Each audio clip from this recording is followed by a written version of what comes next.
a different video than what I'm used to doing. We're gonna be kind of explaining some stuff in MK. Um, there is a lot of new players to the Mortal Kombat scene, to the fighting game scene in general. And I thought this would be a really cool video just to put out. It's been a while since the game comes out, so obviously if any casual has been turned away, this is a little too late to do. But I thought it'd be kind of nice, even for some people that just want to know and get some brush up on basic stuff. And by basics, I mean more fighting game etiquette kind of things, just kind of like what to do in certain matchups and stuff like that. So for this tutorial, I'll be picking Sub-Zero since he's kind of a really basic character with a lot of good. He has a good all-around, in my opinion. And we'll put him up against a top tier like Aaron. Aaron Black's a really good character to pick these kind of things. So I'm gonna be kind of explaining some really easy stuff at first.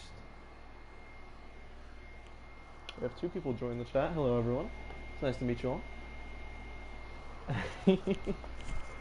Thank you. Alright. So, MK11 is a lot different than 10 when it comes to the way the game is played. 10 was a lot more momentum and rushdown based. This game's a lot more footsies and play the space. So, Sub-Zero has a lot of great options for this, but I'll explain kind of what every character should do in some matchups. So, first of all, understand your opponent's space. So Aaron Black has a lot of great things in his kit. And if I real quick go to record, I can show off. He has his back 2, his forward 3, and even just his normal base combo. These moves in together are disgustingly scary, and they have to play very. You have to be very aware of what you have to do. So as you see, I can't move in towards him. I have to play very out of his range. But that means I can't do things such as like run up and then do that. If a good player is gonna actually press buttons, you gotta be very careful and know your space. So what do you do in this kind of scenario then? There's a lot of options characters have. Most people, and this is just an average character thing, you could do your down 4. Your down 4 is a ridiculously great tool. It's a low and it goes really far. It catches people off a lot of the time. It also puts a lot of space between you two. If he happens to block it, you're still pretty good. If I put him to reverse, we can show it. I'm going to put him to reverse with a slide. You could still block. Granted, his slide's kind of bad to show for this, but you could even do a backdash into block. Your down 4 is one of your greatest tools, so make sure you use it in matches. All characters, mostly every character has a great down 4. Only a couple characters, and I'll show off those characters and what to do in those particular matchups, but in this game, play the footsies a lot. So, no Aaron space, try to poke him out. Sub-Zero has a lot of great tools for this. His back 1 is this axe attack. It is safe on block, it's ridiculously good, and it combos into his B and B combo. So it's a ridiculously great normal. It's super quick as well, as you can see. I'm able to toss it out so many times. And it's just like your down 4, where it's just a great counter poke, know your range. Most Sub-Zeros will use this in this kind of range. Use it here. So if an opponent tries to move in, you can catch them. If the opponent pretty much does anything that has to do with moving forward, you're gonna catch them with the back one. It's a mid oh no, it's not mid. My mistake. That's actually horrible on my part. It's a high. So actually, we can swap this topic then. So also know what property your move has. Because this is a high, that means that Aaron Black, if he wants to, could completely duck the move, which would not be good, because if I were to put him to this, he can completely punish me with a crushing blow, and that's, high damage. It's 20% plus whatever combo you got in store. So you don't really want to do that. So you gotta know what you got. So back 1, it's not the greatest. It's a great poke, but it's not the greatest. There's a lot of other things characters have. For subs, mostly what you're gonna want to use in matchups like this is back 3, which is this low poke. It's not as great as his back 1, as you can see, but I'm gonna explain why it's such a great tool in a moment. So other really good tools that Sub-Zero has to keep opponents out is back 2, this uppercut. This is actually a mid. It's actually kind of slow though, but it's a great anti-air, so if people try to jump in on you, you can real quick catch them, and full combo convert, which is always great to have. It has Ender to it, and I believe the Ender is safe. I'm gonna real quick double check that. The Ender is safe. It's -7, so as long as you block immediately, you should be perfectly safe afterwards. So even if they block, you still get that little safety. So yeah, so remember from this, you want to play footsies, down 4, back 2, back 1. These are your poke tools, these are your make certain you don't get touched tools, you don't want to get diddled, you know, you want to keep out of Aaron's range. Aaron has really good normals. He's not the greatest normal, it was kind of a bad choice to start with the footsies lesson with him, but I'll explain more what makes him scary later. So, now you got all that. What was I explaining with back 3? So back 3 is this little kick, and the full combo is back 3, 2, 1, which is this. Really good combo. If you cancel it from the 2, you can get the ice ball into a full combo. So this is obviously one of his scariest tools. Now what makes this scary mostly is, I wish you could show it. I don't know if I'm going to be able to fully show it. I'll try. Ah, that was awful. Hold up.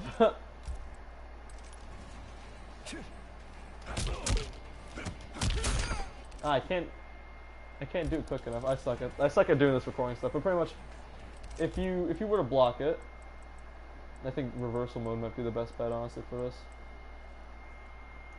And he were to scud, like, it's hard. Again, it's really hard to do this because I can't just make him down poke, which most people would do in this matchup. But it's ridiculously good. It actually is not plus, but it's super safe on block. It's -5, and I believe his down 1, yeah, is one of the fastest down 1s in the whole game, with only 6 frames for startup, which is ridiculous. It practically means it's pretty much safe. You can pretty much do this into down poke immediately, and you can go off any option. You can go for this into down poke overhead, this into down poke, oh pardon me, into low again, this into down poke throw, obviously I showed that earlier. There's also another tool you can do with this, and I really wanted to show that, so I'm going to have him block everything just to kind of show this off. So this is really good because of the fact that you're safe, and Sub-Zero has actually a really good backdash. He actually has a really good dash in general, but because you're safe, you can actually backdash and then do it again. If someone were to do a down poke to try to like get you out of it, try to stop your pressure, this would actually completely screw them up. Just holding back and doing it again. Again, I wish I could show it easier. I would need a second controller, which I don't currently have, but as you can see, it would catch him. And if he were to jab, it would get caught with the back 3-2, which could mean combos. It could mean literally anything. It's a ridiculously great thing. This is a great stagger, and this is the next part of this what I wanted to teach was staggers. What come with footsies come staggers, and it's pretty much the idea of doing a combo and stopping it, and then doing it, like trying to mix up what option you do next. And Sub-Zero has a lot of options because of this. Obviously this, I showed off how this can be its own thing. You can do this into that, I showed that. You can do this, scare them off with a throw. If you think they're gonna mash, you can just do what I showed earlier. He has a lot of, staggers are great. Even something like this is pretty good, and we'll explain this as well.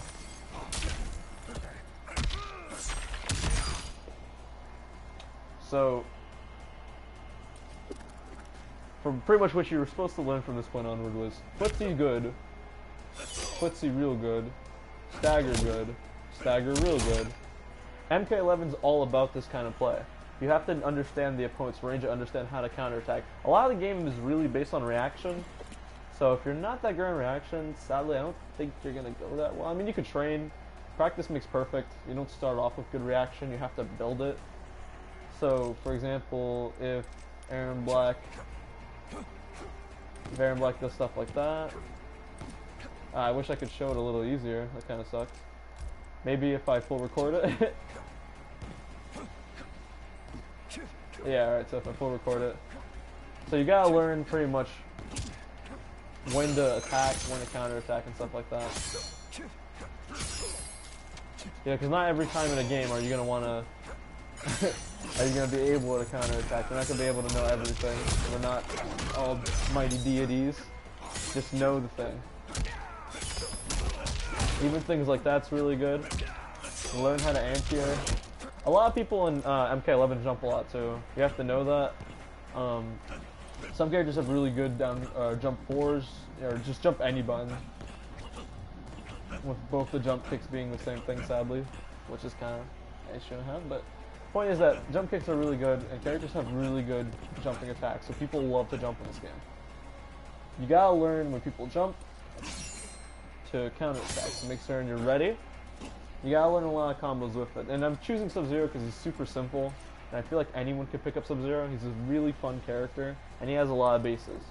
You know, he has low mix-up, overhead mix-up, great high, great mid, easy meterless damage, and he has some advanced stuff too, which I'll show more later, but I keep on saying that I'll show more later, but the point is that you have to learn footsies, and footsies is learning range, it's learning what you can do out of it. So if he were to block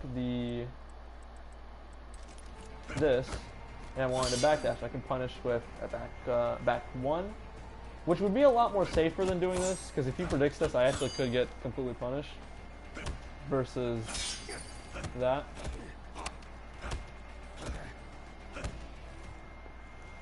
But you just gotta learn what's good. You gotta learn move types. People say a lot, you gotta learn frame data. I don't really think you have to. I'm not the greatest fighting game player, but I actually personally believe you don't have to learn too much frame data. As long as you know what's safe and what's not, you can pretty much do a lot. I know that comes with frame data, obviously, but like a lot of this stuff I don't really look at. Like really all you gotta look at when it comes to stuff is startup, recovery, and block advantage. That's it. Hit advantage is good at times. I won't say hit advantage is too bad. Hit advantage can be the difference between a lot of things, I believe. Let me see it on.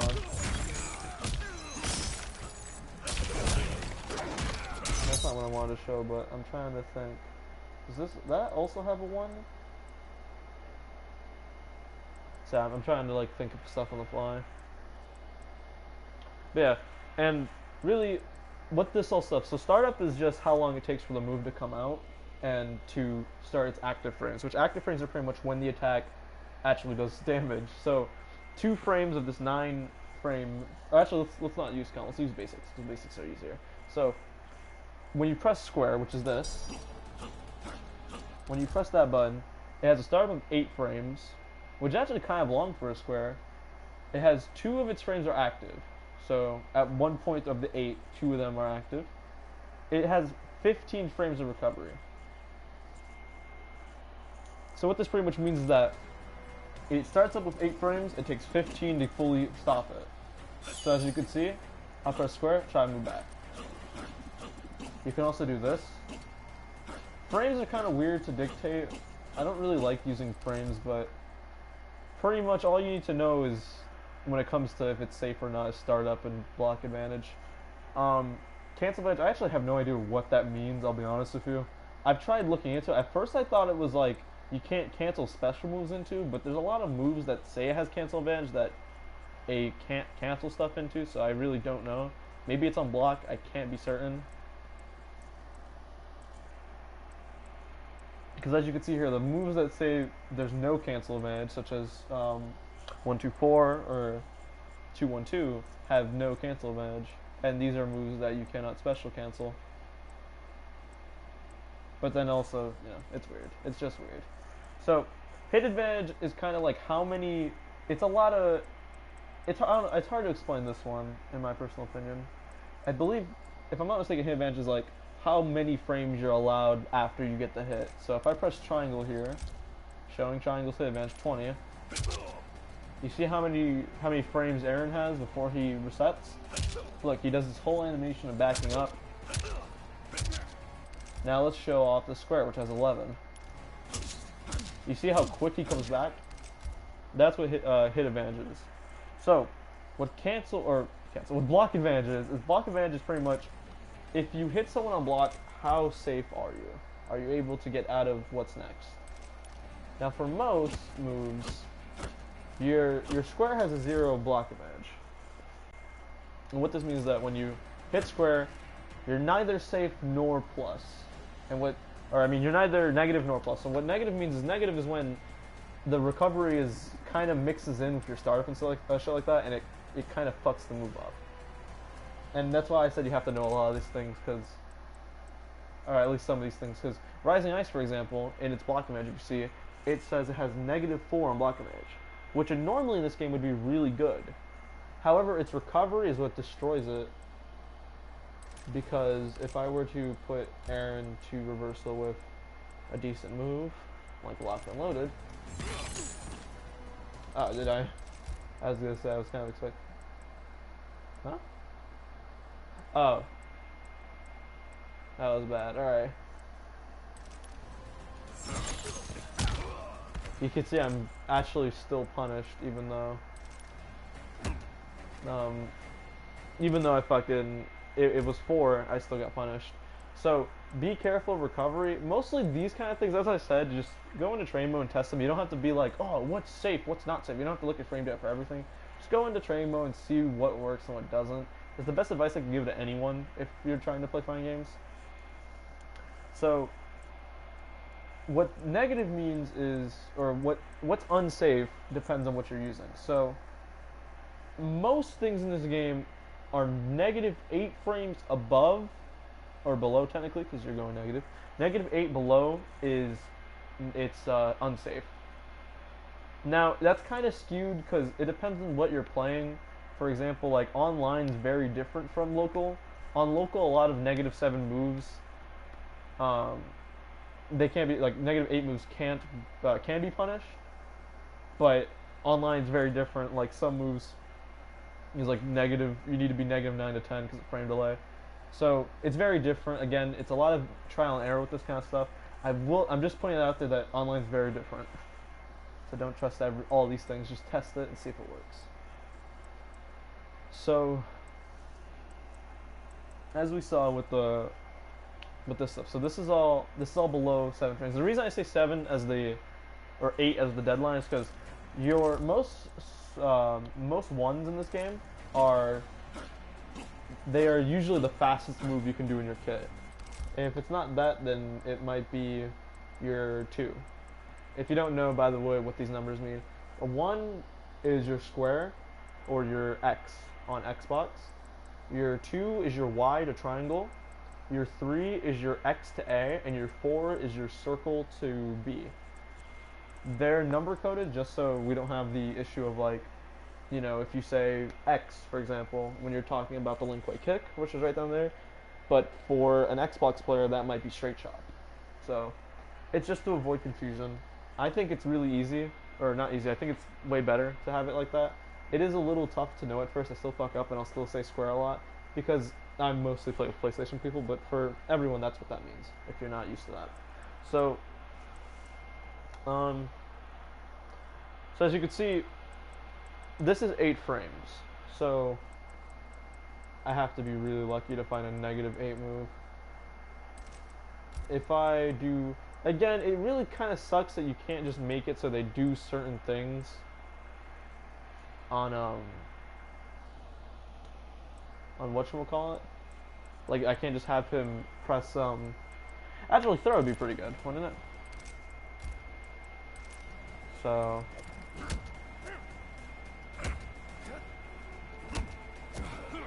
hold on real quick, let me real quick double check this stuff. I don't want to be sending false information. So throw has 10 startup frames, but throw is also a ridiculously great tool. It's almost as quick as your normal, so this is pretty much the best I can show.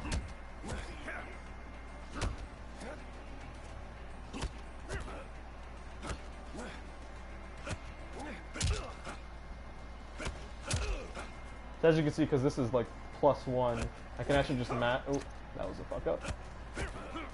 Another fuck up.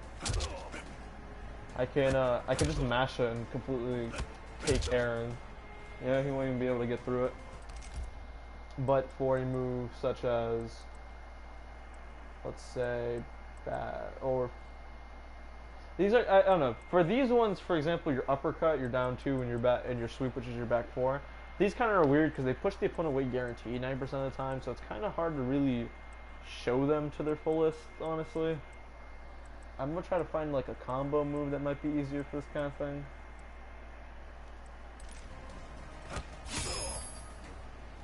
And super hard because the bot doesn't just block the full combo and punish. That thing I could do, is that like a way get up? Is that not just a gosh darn reversal that's just after the string? He blocks everything that he punishes, no?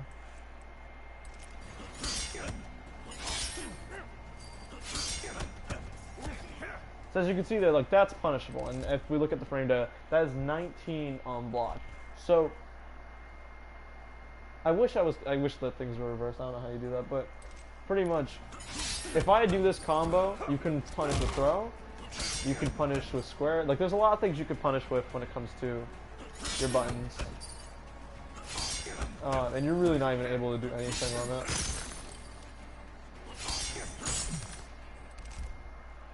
So, yeah. And like I can't really show much of else to Sub-Zero's kick because a lot of his stuff is safe. That's why I said he's a really good character, because a lot of his stuff is super safe. So it makes it really tough to like judge him.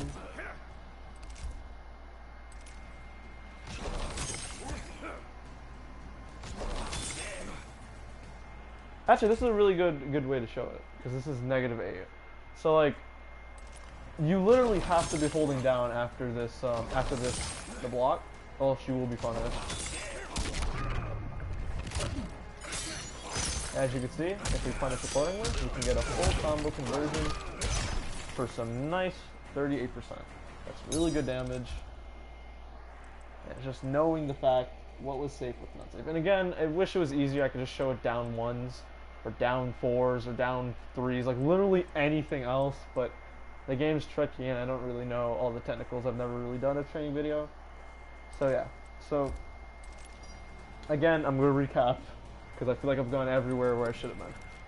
All you need to know to really play MK11 is how to play footsies, how to play the range, how to know how to get out of a situation, how to stay in one, what to do when you're cornered, what to do when you're, what to do with this range. Being up in someone else's face is another thing we'll discuss when I swap to the next characters, and being this far is another thing. So, right now for the mid-range, what you should have learned from this Sub-Zero versus Aaron Black match is that back ones, or not back ones, let me phrase that.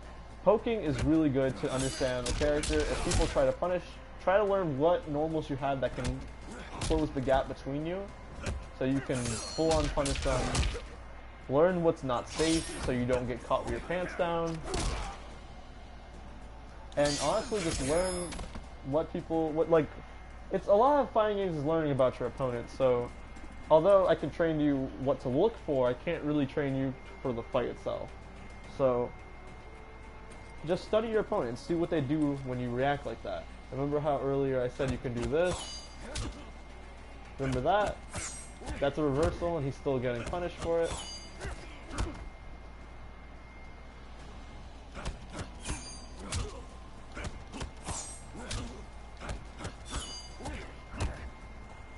By the way, what I'm showing there is that if you insta-mash square after doing the combo, he'll grab you, but if you wait just a second, you'll get a poke. It just comes with the way grabs work. So yeah. So, again, sorry, I keep on scatterbraining. Footsies is good. Learn the match, learn the range, learn what's safe and what's not safe for your character. Again, I chose Sub-Zero for this first demonstration because he's really easy to pick up on, and I find him very fun and very beginner-friendly. He's one of my main picks simply because of it. I don't have to put too much effort into learning him, and he's fun. So, what's next? Cabal. We're going to be learning how to deal with people up in your face. Actually, I think instead of Cabal, I might want to use Aaron Black for this. And we'll pick Johnny Cage. Pick Johnny for this one. We'll go to Shang Tsung's Island Ruins. Another big thing about Mortal Kombat, just in general, and it has been like this for a long time, is the up-close game. Learning pretty much how to get in your opponent's head a lot of characters have really good rushdown. Aaron Black has a good all around, but the biggest thing about him is simply his slide mix-up, and I'll get to explain that. So, in this range, when you're literally up in your opponent's face, and a lot of time you'll be duck blocking to avoid low pokes, because no one wants to get low poked into a frame trap. And what frame traps pretty much are is that if you poke and you have a lot of active, or not active, but a lot of hit advantage on it, so down circles or down fours usually have a lot of hit advantage, 16. So, because you have a lot of hit advantage, by the time they're able to move again, you could actually just full attack them. So I can do this and then go up.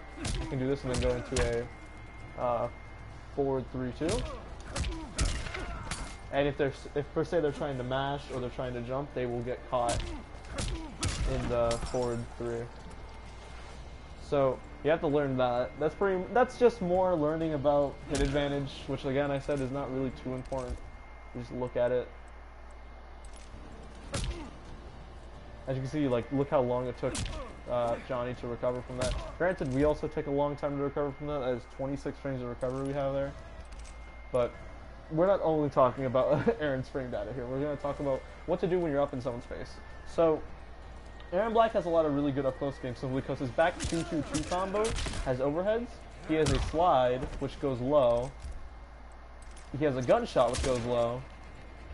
And he just has a bunch of other things, such as the scud shot, and all that stuff. So this is going to be focusing on pressure and mix-ups.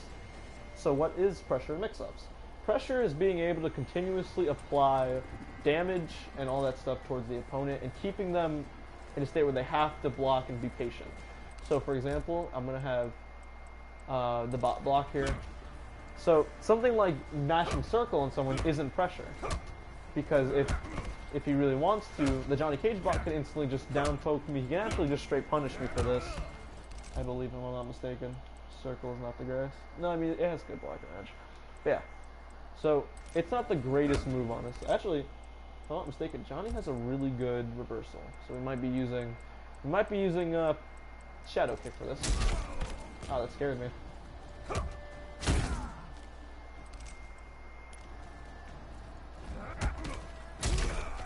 Yeah, it's kind of hard to show, but pretty much, I'll turn this off for now, because I actually will keep Shadow Kick on for the demonstrations.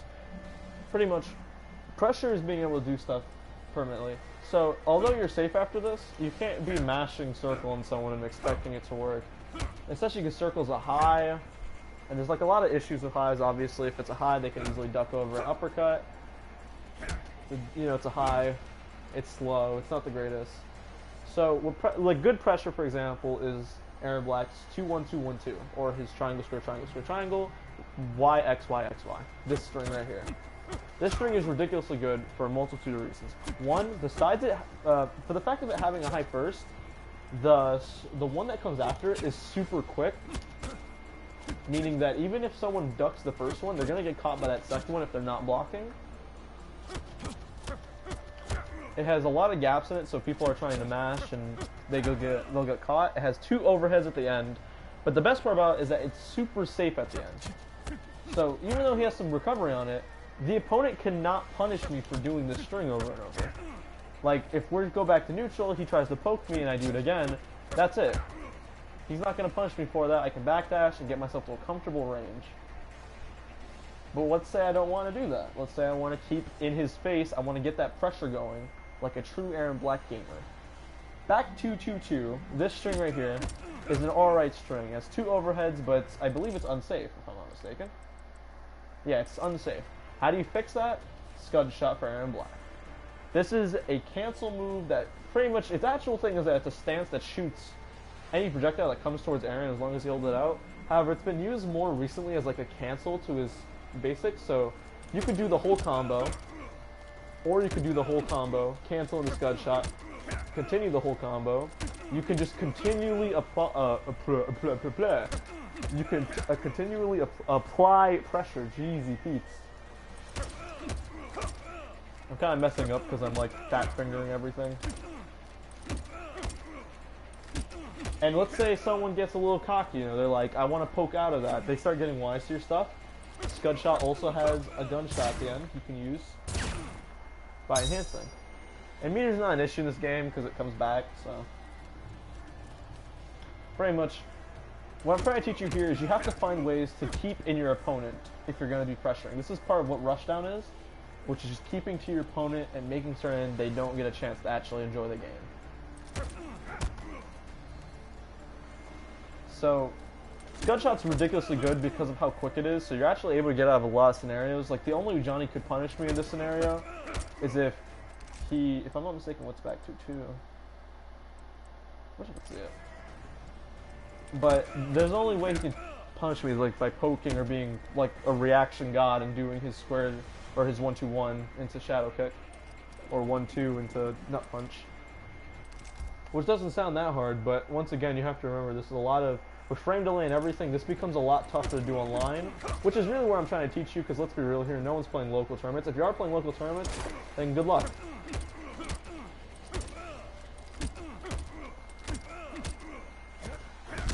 So next part of what this is, so pressure, as I said, is pretty much just being able to apply pressure. Aaron Black has a lot of moves that do good pressure and they keep him safe, but sadly he gets out of the range. Scud Shot pretty much makes it so Aaron can stay in his opponent's range, in the range of both players, while keeping his turn. Now granted, he doesn't really keep his turn with this, and what that really means is just being able to be on the attacking side. And fighting games you have turns, which is pretty much when someone is on the offense and when someone's on defense. So, if I attack here, I'm on the offense. Now usually, once this combo string ends, the turn's over, I have to swap turns now. He has the offense because I finished my combo and it was safe, but not enough to the point where I can abuse him. Again, this is where Scud Shot comes in. Scud Shot isn't really safe, but again, it's hard to punish, so it makes it a really good move. A lot of Aaron Blacks use it. So what else comes with pressure and being up close and being at this range of your opponent? Next part is mix-ups. What mix-ups are is pretty much getting in your opponent's head and teaching them one thing to teach them another. That sounds a little confusing, and I'll get to why in a moment. So, we're going to have him block in a stance. And his stance right now is standing. He's always going to block anything that's high, but he won't block anything that's low. So, as we talked, a lot of this demonstration air block is going to be his back 2-2-2 combo. So, the back 2-2-2 is a mid into 2 overheads. Now, normally, he'll block all this, right? You can Scud Shot to keep the pressure going, but if he's smart, he'll be able to counter it. So what do you do in this scenario, then, if the opponent's always blocking? Once again, as we mentioned earlier, Aaron Black has a slide. So in the middle of this, you can actually slide to mix your opponent up. That's what mixing up means. It means swapping the norm and doing something a little different. Since he's expecting an overhead again, he'll block high, only to be treated with a low. Now, Aaron Black has a lot of things like this, like his 2-1-2-1-2. That last hit is an overhead, you could change it into a low. Simple stuff like that. Now what this does is, this confuses the opponent, and this makes them second guess. So for example, when you're doing this combo, let's say you condition, and what conditioning is pretty much is when you make someone believe something. So if I'm constantly doing the slide, which is really hard for me because I suck, if I'm constantly doing the slide, eventually he's going to want to block low. He doesn't want to get eat 9%. That's mean. No one wants to eat 9% of damage. So at one point, I can commit to the overhead combo completely. Now with Aaron Black's first tournament variation, with the locked and loaded enhancements, he could full combo off that. So what this means is that you're conditioning an opponent to eventually get in their head and start mixing them up.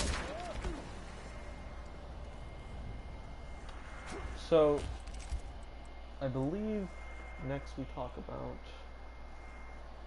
some more. Alright, so this is just more character specific. I know it sounds like I'm reading off a script right now, but I'm just thinking to myself, I had a plan for this. So, Aaron Black, one of his biggest strengths, and it's a lot of strengths the S tiers have in this game, is that they're able to close the footsie gap.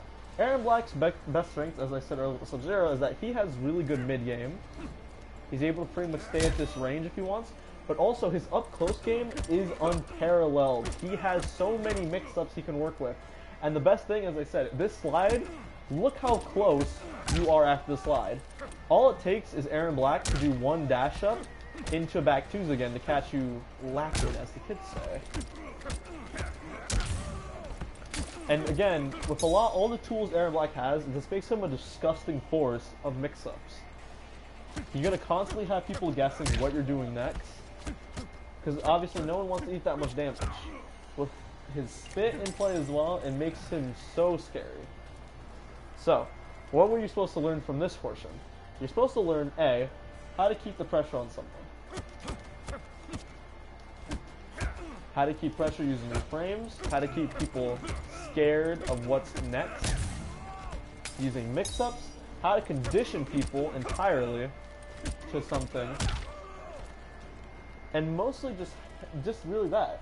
Being able to condition and being able to stay in your opponent's face.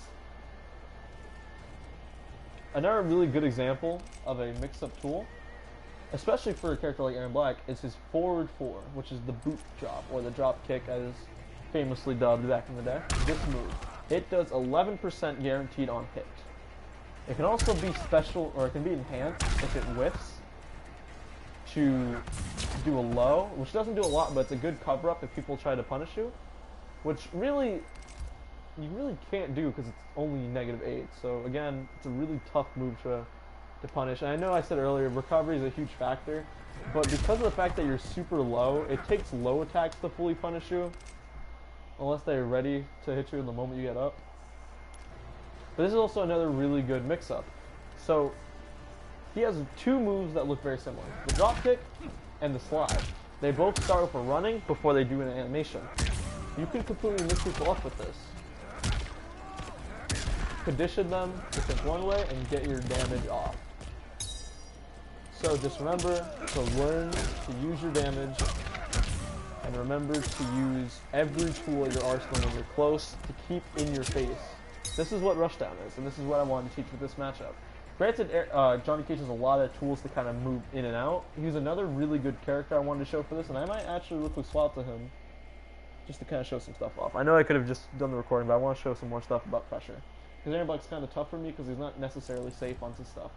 So Johnny Cage. I'm going to pick him, and I'm just going to do a reverse matchup of what we just did. Shang Tsung's Island Ruins. So I wasn't really able to properly show pressure off because it's kind of hard. That was more of just a mix-up kind of segment of the thing. How do you mix up? How do you do stuff when you get in people's face, and how to keep your turn? And pretty much keeping your turn is in 2 ways: pressure and mix-ups. So not Aaron Black, Johnny Cage is a pressure god. I'm not joking about this. He's ridiculously scary once he gets ready. So one of Johnny's best tools is this move. A lot of Johnny's attacks are advancing, so he's actually able to stay at this range comfortably. He also has really good movement speed, which is a huge thing about his character. You're able to, like, if let's say Aaron Black went for his forward 3-2 combo right here, I can actually just completely walk back and punish him. The point is not that. The point is pressure. So what makes Johnny ridiculously crazy, if he hits this, and he can actually, all highs are able to hit if you're blocking low, because technically you're blocking mid. So this is a ridiculously good move for 2 reasons. 1, it's super quick. 2, it has a lot of hits after that give good chip damage, and that's like a Mortal Kombat exclusive. This is for Mortal Kombat gamers here. This is chip exclusive. You get a lot of chip, and it's safe. And you keep this decent distance between you guys. But that's not the biggest part about Johnny, which I was talking about pressure. If you were to do his straight force ball,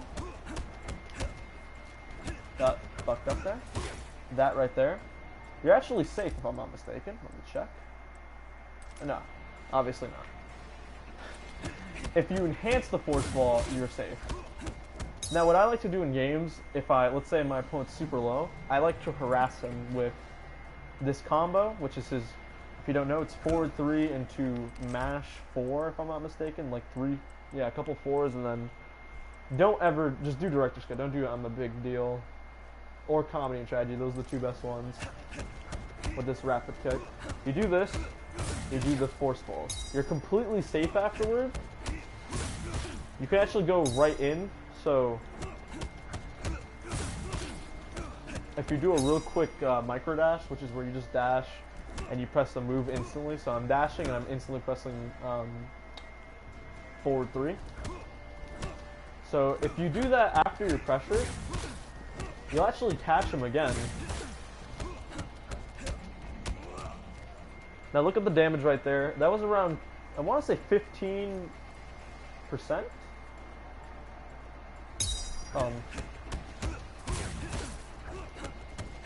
That was awful. Hold up. We're going to restart that one. Pull it back.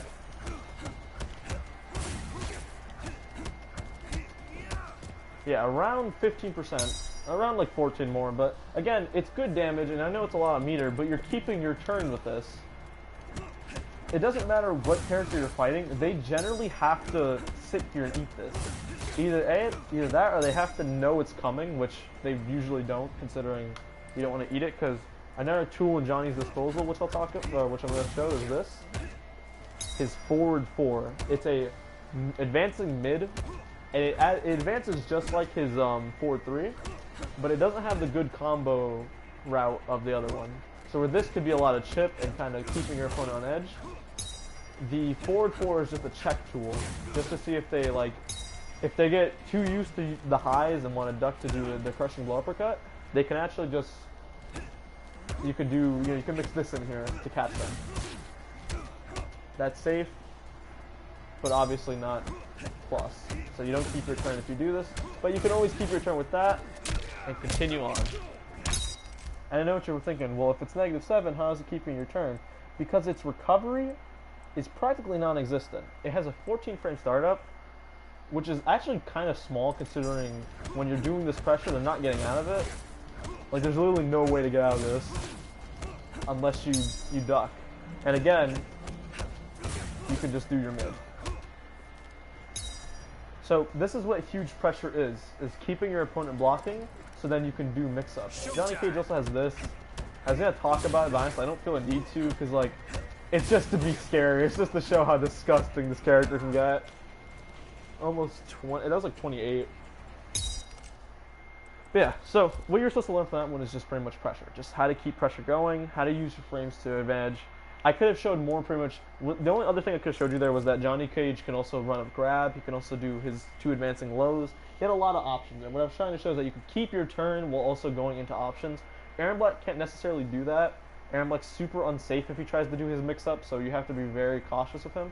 Johnny Cage is more safe with his mix-up, however, he doesn't get the payoff that Aaron Black would get. So we're going to get to the final segment of this little tutorial I was going to do. This first, and maybe if you guys like it, I'll do more. Granted, I have like a fan base of 5 people, and most of them are people I know. So, the next portion of this tutorial will be zoning. Now, I know some of you here already know what that is. For those that are fresh to Mortal Kombat in general, or not Mortal Kombat, Fighting Games in general, because that's just Fighting Games term, my mistake. My head's a little screwed on less. But zoning is pretty much the idea of keeping space.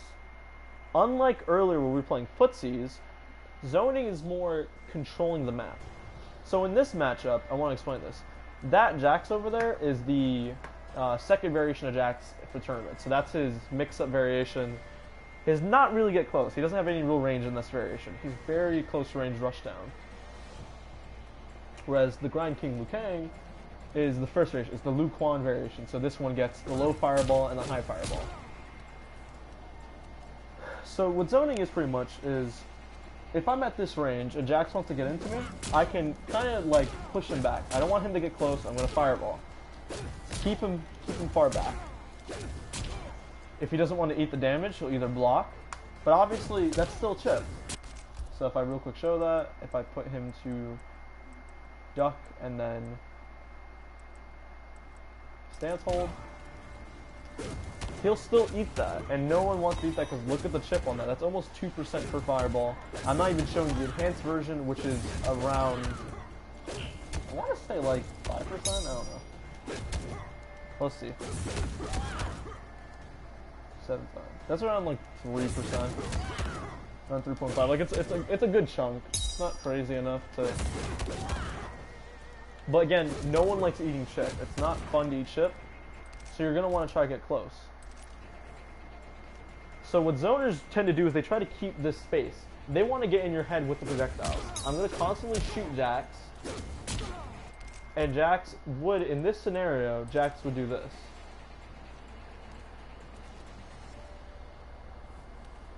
I'm going to try to get far away.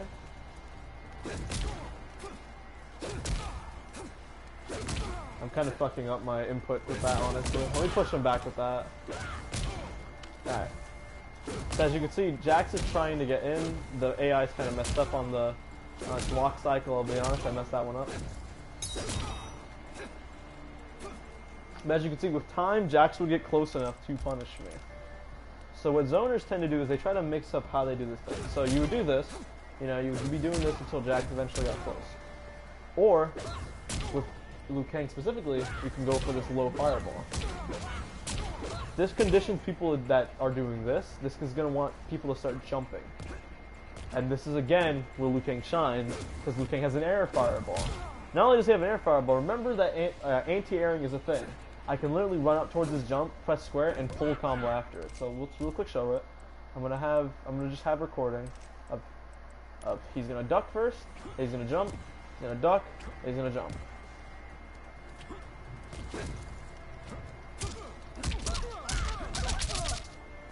So I'm gonna have the bot kind of do his thing for a tiny bit. Actually, hold on. Let me real quick try to. Hold on, let me real quick.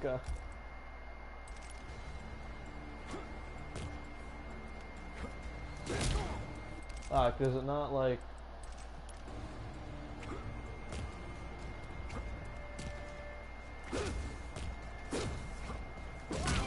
So as you can see, I'm trying to control space, so I'm going to burn meter. I'm going to try to get him away from me. Because he's trying to get close. And remember, he doesn't want to take any unnecessary damage. I can full combo him, keep him away from me, continue zoning once again.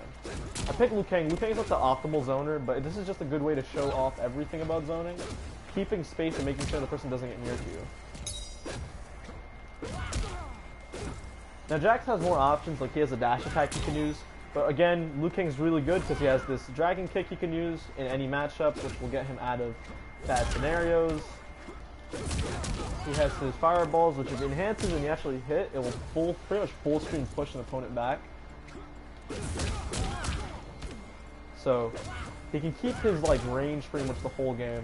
And what this pretty much all this is in a fighting game is to keep distance and is to condition your opponent and make them kind of scared. Like you want them to be worried about taking extra damage. Not every character is a zoner, so I'll be swapping to a low range character to show that off. But this is pretty much what I wanted to show for the first part of zoning, which is keeping distance, making certain you understand the range. Jax has a lot of great normals he can use to get closer. And as long as I keep a good distance and make certain he never gets close, I don't have to worry about the mix-up he can do, which was the last lesson in Fair and Black. So I'm going to show off kind of in a different perspective of what that would look like if I was the Jax. Or, is Jax look at, no, let me look at the roster, see who's also super low range. That'd be fun to pick. Jackie? Yeah, I think Jax is actually. So I'll pick Louis for this just to show off kind of how you would go about the scenario if you're the one on the receiving end. So this Liu Kang over here, he's gonna want to get away from me because I'm Jax. I'm gonna show off what Jax can do real quick, just to emphasize the scariness of this. So if I get close, I can mix them up with mid overhead, mid low, stagger into grab, overhead or mids into overhead, crushing blows aplenty.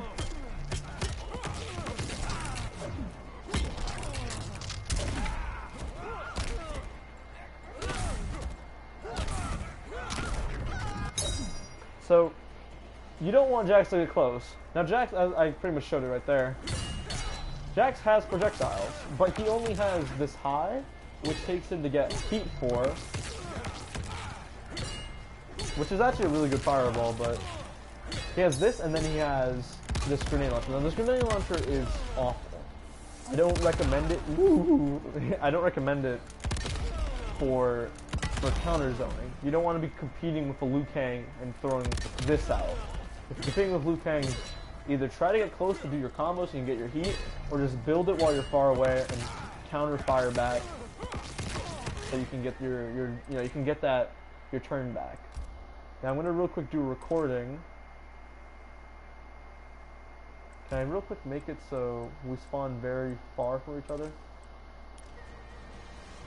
Alright, hold up. I want to kind of record that again then. Jesus, that's weird. Okay.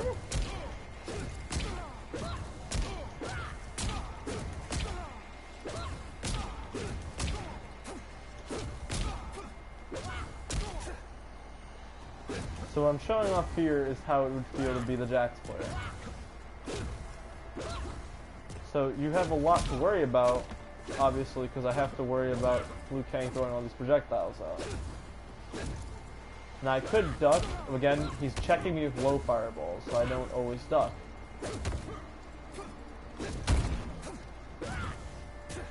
So in this scenario, I'm trying to get close. Now this is a really bad representation because I was kind of messing up on my inputs.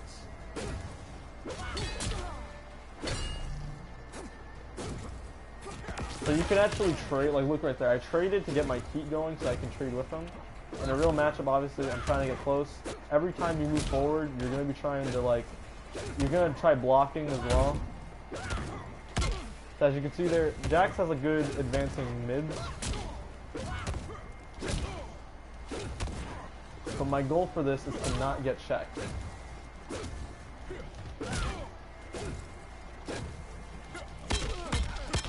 So I get into that effective range. If this guy's still throwing projectiles, he's going to get caught by me. This is one of the ways I can deal with the zoner, is just trying to push into his comfort zone and showing who's daddy, who is the boss in this house. It's not him, I'll tell you that much. A couple other ways is counter zoning, which again I was talking about earlier. Counter zoning is when you just try to throw projectiles back. Jax is a really bad character for this because to get his good projectile going, you need heat, and heat comes with either using that special move I was just using. This is a really bad example because the bot doesn't know what to do in this scenario if I'm interrupting his shit.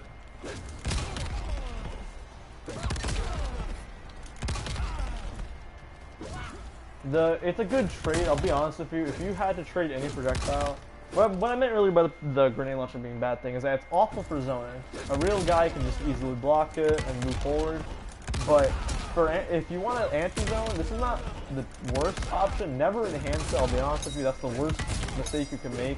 This is at most a trading tool, so you can actually move closer to a zoning opponent. This is not meant to zone. Never use it for that.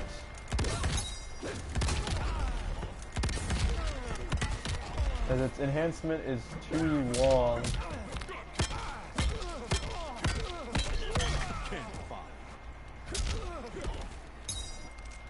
So, pretty much, what the Jax demonstration also shows how to get in.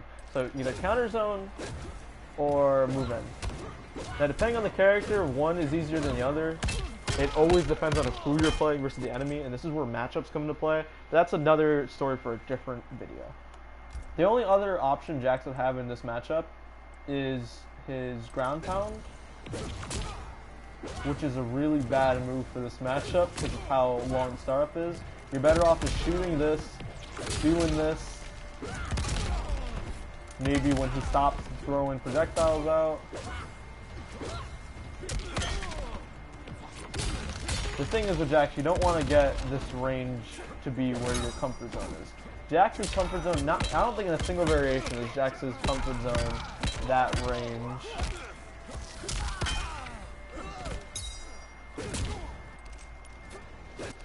So, again, recap. What do you do when you're getting outzoned? You move in, or you counter zone. For Jax, who has a decent projectile and then a shit projectile, his shit projectile is used to trade so you can move in, which is technically why it's a decent projectile as well. And his actual decent projectile only comes when he has heat, sadly. So, it's not the greatest, but again, not everyone's a Jax player. A better character to show for that matchup when it comes to having to move in would be Jackie. Jackie actually, in her first variation, the first round KO, has no actual way of getting into her opponent when it comes to counter zoning. This whole thing is getting up in someone's face and harassing them. This is a really good rushdown character. Probably should have showed it for the Aaron Black portion of the video. But yeah, so, again, what was this video containing? And what were you supposed to retain from it? The Sub-Zero matchup. You were retaining footsies and understanding what that term meant and understanding frame data. You were trying to understand pretty much what's safe, what's not safe, what can I use to get in and out, and keep a distance. This is not zoning and this is not rushdown. This is playing the mid. And this is what Sub-Zero taught. Who is next? Aaron Black taught us that being up close means you have to use a couple tools to keep your turn. And what turns are in total. A turn is just offense and defense. To keep the offense going, you have to use mix-ups and pressure to keep your turn always. That's what Aaron Black taught us. Johnny Cage taught us pretty much in a nutshell that pressure can mean many things. It can mean infinites, and it can mean keeping up in someone's asshole. Liu Kang taught us what zoning was, and how keeping distance can mean a W for you if your opponent cannot handle it. Again, it was kind of an awful demonstration for Liu Kang because I just sucked with the inputs for some reason. But with the right hands and with the different character, because again, Liu Kang isn't the greatest zoner, with the right hands, you can completely outzone and keep someone boxed out forever. It's disgusting how crazy this could be. What Jax taught us is that in the scenario that you're getting zoned out, how to deal with it and how to get back from it. So, I hope that this little video was supposed to teach you guys some stuff. I know I've been scarabrating a lot and I was kind of jumping back and forth, and some plot points were never probably mentioned fully, probably never finished some things. But I hope that this taught some people some things. If you guys want more guides and stuff, I'll be happy to make them. I love talking about fighting games. I'm a huge fighting game guy. So I hope that this helped you at least with the basic stuff. If I do make another guide, which I probably will soon, I'll probably be detailing specific characters and what they can do, what special things you can do with a certain character. This has been Jaeger, and I'm out. See you guys. Probably should have done the outro before. Teehee. Bye.